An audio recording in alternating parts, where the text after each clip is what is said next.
What's up, guys? Hopefully your day is doing well so far. Let's cut straight to the chase. The legend in Deltarune is pretty weird, and it doesn't really seem to make a lot of sense to me, at least. Especially with how Ralsei is also kind of weird himself, and lots of strange stuff going on here. So that's what I'm going to talk about today. But this video idea was made entirely by Fruit Salad tier member commluke. Shout out to him for being so generous and for this great idea. If you want to suggest a video idea and potentially be on the video, then you should also become a Fruit Salad tier member.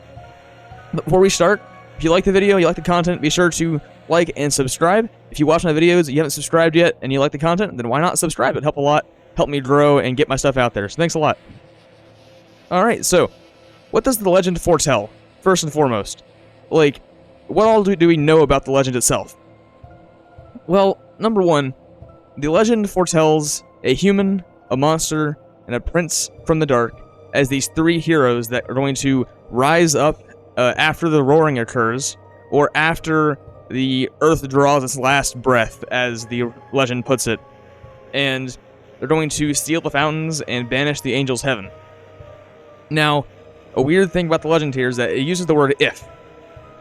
It says if the harmony between light and dark is, like, unbalanced, then essentially what is presumed to be the roaring will occur, also known as the earth shattering and the ground breaking and the fountains shooting up and all these terrible things that Ralsei elaborates more on in Chapter 2. We can assume are the same thing. And so it says if, which is strange because usually a prophecy is more of like a concrete thing. It says when this happens, this is going to happen. Not if this happens, this will happen, because it's not really a prophecy at that point. That's more of like a warning, right? So that's the first strange thing. But also, it's pretty loose about who fills the roles of the heroes, it seems. At least, that's one of the main bases for this video, is that it says a human, a monster, and a prince from the dark. Not like the human, you know, or like the prince from the dark. Especially the prince is a weird thing, because, I mean, like, there should only be one, right? It's Ralsei, you'd think, but maybe not, so that's another strange thing there. Also, just by nature, it's kind of a paradox, because the legend is about if the roaring happens, but it also foretells that the heroes only rise up after the roaring and steal the fountains after the roaring. So the roaring hasn't happened yet, we assume, but the heroes are already here and they're already stealing the fountain. At least we think that we're doing what the legend is telling us to do currently. But what if we're taking it wrong? Like, what if we're not doing what the legend is talking about? That's also a possibility. Yeah, with that in mind, it's just pretty inconsistent, right? Not really the most, not really the most airtight kind of thing that Ralsei tells us here. So it's led people to kind of question what's actually going on, if we are actually doing the right thing. And also Gaster's around. I don't elaborate it much later in the video, so I'll go ahead and say this. Like, Gaster kind of is where the legend started, because if you go to the 2016 snapshot of the Deltarune.com website, and you increase the contrast on the image, we can see the legend written in wingdings, at least part of the legend. So this to me implies that Gaster either knows the legend, or that he created it himself. So Gaster's involved here too. Of course he is, he always is. So, case number one here is the human. Now, I want to go through and kind of break down what the different, like, roles between the human, monster, and the prince could be, because there are some other options besides the characters that we have currently. So, once again, the legend says a human is one of the heroes, but it doesn't have to be Chris. It can be anybody, really. We don't know any other humans in Hometown, but it could be the vessel, or the player of the game, who are presumably both human. The vessel is like maybe a goner human, but probably just a human, I think, and also the player is presumably also a human, unless you're an alien, maybe? Maybe you're playing this on Mars, perhaps, but besides that, you're a human. And there could be other humans outside of Hometown, too. Like, there's probably more humans on the planet than just Chris, I would assume. So there's that as well. So, here's my idea, that I'll talk about more on later in the video, is what if the human in the legend is supposed to be the vessel? So if Gaster made the legend, and Gaster also wanted us as the player to design and control a vessel, what if that intentional, or the intended idea for the human was the vessel that we made with Gaster, and that Chris is kind of just not supposed to be here, really, you know? And it would also make sense as to why Ralsei talks with Chris. I mentioned this in the Ralsei video, but like, what if Ralsei is telling Chris, like, hey, this isn't how it's supposed to go, this wasn't part of the plan, you weren't supposed to have this soul inside of you, I'll try to fix it, this and that, right? Especially if you believe my theory on the Ralsei video that Ralsei was made by Gaster and is doing his bidding, right?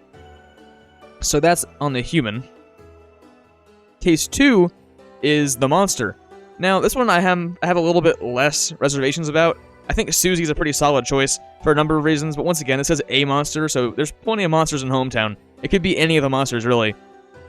Though I do think that Susie is most likely the one that is actually supposed to be here. For starters, her picture in the Legend, like, animatic is the most convincingly her. So, the one for Chris, or the human, could really be any human, because a lot of the vessels have hair like that, and the hair is really the only defining feature, right? And then the one for the prince, or Ralsei, is just a creature in a hood, a robe, right? And even then, like, the feet on the creature don't really resemble Ralsei's feet, even then, so that's a bit strange. But Susie, I mean, there's so many monsters that could be in the Legend, but all the monsters have pretty distinct designs. Usually there's, like, only a few monsters at most for, like, a species of them, like the goat type, or the snowdrake type of monster, that kind of like the iceberg, right? And here we see something that's pretty distinctly resembles Susie's type of monster, and we only ever see her as that type, right? So it looks like her, for starters. And also, her picture is like right in the middle. I'm going back again, actually. Her picture is right in the middle, so the human and the prince are on the sides. It focuses on the monster, which could be because she's wider and takes up more space, so it is more symmetrical that way. Very possible, but I think that is interesting that she has the most spotlight here. So my idea is, like, what if she's the main character? Now, this doesn't go a whole lot further in this video, at least, but it certainly does make a future observation about the Legend seem a bit weird, or more about Ralsei, honestly. And also, the way that she interacts with the Legend and what she says about choices not mattering is very interesting. I'll cover that in a minute as well. So then case 3 is the prince. Now you'll notice that I didn't include a picture of Ralsei here because there's actually someone that is also qualified to be a Prince of the Dark, and that's a Lancer. Now I mentioned that it's kind of strange for the Legend to say a Prince from the Dark because this is the most, like, specific role out of all of them. Like, there's plenty of humans and plenty of monsters, but there's only really one choice for a Prince of the Dark that you think of immediately, but there's also a second choice, and that's Lancer because he is the king's son, therefore he's a prince, and he's from the dark, like, he's a Darkener, right? So it'd be a very interesting plot twist to me if Ralsei, who is the most kind of, like, fixated on making the Legend work out and happen, he seems to think that he has some kind of duty, some obligation to the Legend. It'd be very interesting to see how he reacts if he finds out that he's not actually the Prince of the Legend, Lancer is. I could see Ralsei really having, like, a very interesting low point, or like a crash out moment where he realizes that it's not really about him, like, what's his purpose and this and that. So I think this would be a very interesting place to take this game's story, is have Lancer be the prince and to see how Ralsei reacts to it. And then case 4 is some other things that are a little inconsistent here. We also know that the Legend is future tense, so it says when this happens, if this happens, after this and that happens, and it says that the humans, or the heroes, rise up after the roaring. But Ralsei insists that the Fun Gang just is, the Fun Gang are the heroes, sure. The Fun Gang are the heroes of the Legend, despite the roaring not seemingly have happened yet. So then why is Ralsei so insistent that these are the heroes rising up? Because that's not the part of the timeline in the Legend where it happens, right? And then also, the Legend says that the heroes will steal the fountain, but then Ralsei says that only Chris / the player can seal the fountain. So maybe that means like they work together to get to the fountain, and then the human seals the fountain with their soul. Maybe is what it means. But it's also a strange thing because they don't really use their power together to seal the fountain. That as a role, a job that is assigned entirely to the human in the party, right? So my first theory is something that I mentioned in a previous video, in the predetermination video about Sham and Jeffel and Spamton and such. But what if the roaring already happened? Now this is a pretty popular theory that kind of riffs off of the time loop theory by Jaru, and also the idea I've heard various things about the cliffs area in the opening of chapter 1, about like how maybe it's like a Titan body, or it's like the leftovers of a post-roaring Dark World, because of how the Titan like eyeballs appear on the cliffs, like how on this main Titan's body in the middle here in this picture, those weird like symbols on its chest and torso appear in the cliffs area, and how Ralsei, despite being a prince, his kingdom is empty. Where did his people go, right? So there's this idea that maybe the heroes are rising now because the roaring already happened, and that kind of explains away what I was talking about in the last slide, about like the timeline being weird. So if the roaring already happened in the past, then the heroes rising up at this point wouldn't be too strange for Ralsei to believe, right? Theory 2 is more the main point of this video, which is that the legend is not set in stone. The legend is strange because it keeps talking about like if this, then this, and not really a when this happens thing. So this is what I mentioned at the very start of the video, is that most legends and prophecies are like, this is going to happen, and when it does, this is going to happen, and this and that. But this prophecy is more like a warning, right? Kind of an instruction on what to do and how to avoid bad outcomes and such, which implies that things can still change, because there's no point in saying if this happens, then this happens, if you can't avoid it, right? That'd be a waste of writing in this legend. So it comes across as more of a fluid kind of legend where there's still things that are subject to change. And that makes it interesting because Susie at the start of the game is the one that tells us that our choices don't matter, right? But at the same time, she is the one in chapter 1 who most directly opposes the legend. She's like, yeah, I don't really want to do this. Like, I'm going to choose to not do what Ralsei asked me to do, and I'm going to choose to not be the hero of the legend. And of course, she ultimately does end up being that, for now at least, but she still, like, resists it. Whereas Ralsei, who tells us that our choices do matter, is the one who seems so focused and so intent on making the legend come true, and making us follow the legend to a T. So it seems like our choices don't really matter as long as they're following the legend, right? Which is all that matters to him in some sense.